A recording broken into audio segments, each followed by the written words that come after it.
Imagine you could become an idea factory, a script machine. Nothing would come between you and writing. I'm going to give you the secret story structure that'll let you write as many scripts or books or anything else you want without ever running into a dead end. It's a system that was handed down to me, and now I want to hand it down to you. First, a little background. Dan Harmon is a brilliant writer who came up with the idea of the story circle. I was taught the story circle when I wrote for Star Trek Lower Decks, and now I want to teach you everything I learned with my own little spin that I put on it. And if you're unfamiliar, I'll give you an intro/refresher on the story circle, but it's a lot, so I'll be fast. The story circle is an 8-part framework based on the writing of Joseph Campbell, which is specifically built around mythological structure that's been prevalent in Western storytelling for the previous 1,000 years. There are 8 components. A character is in a zone of comfort, but they want something outside their comfort zone, so they enter an unfamiliar situation, adapt to it, get what they want, pay a heavy price for it, and return to their original situation having changed. Okay, but you're not going to need all that today. What I took away from using the story circle for countless hours in the writer's room was its shape. Would an imbecile come up with this?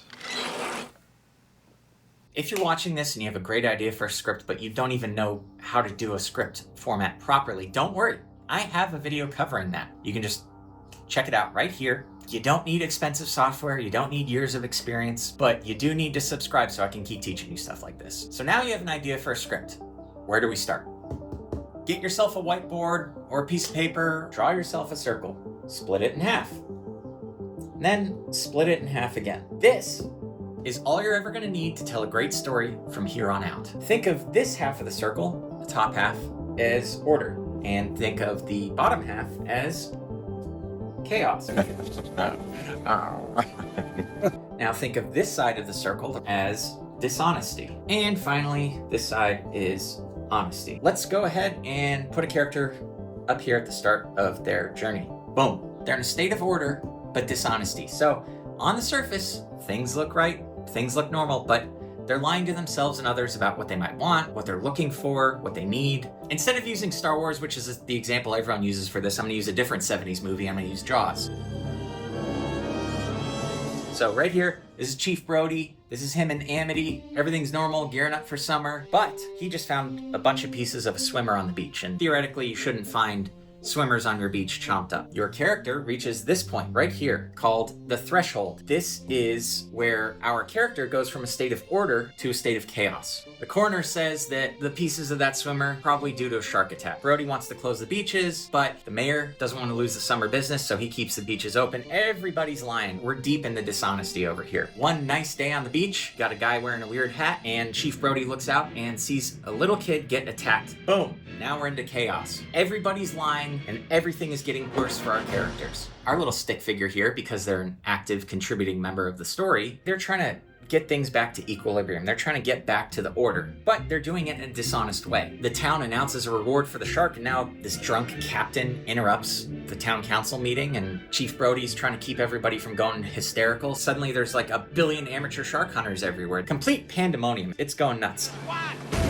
And as we're attempting to get out of this chaos and get to equilibrium, we actually get to the worst part of the film for us. The worst moment imaginable for our characters. The shark that we've been chasing the whole film just waltzes right up onto the beach and almost eats Chief Brody's son. It could not get any worse. It is the lowest of the low. But like any good story, it's always the darkest right before it gets a little brighter, and there's a silver lining in it for our characters. This is the moment for our characters when they cross over from being dishonest to honest. They stop lying to themselves and others about what they need, what they've learned. What does it mean for Chief Brody? It means that he accepts that it's a giant shark. He's got to go after it. He hires the drunk guy, and the dorky scientist from earlier tags along. But we are still in a state of chaos. Even though they're approaching the problem with a clear head, stuff is just wild. It's a mess. It's down to Brody. I'm sorry for spoiling a movie from the 1970s for you, but he defeats the shark. Boom, right here. If you want to get fancy with it, this is called the return or atonement with the father. It's basically where things kind of settle down for our characters. They exit chaos. Brody blows the shark up,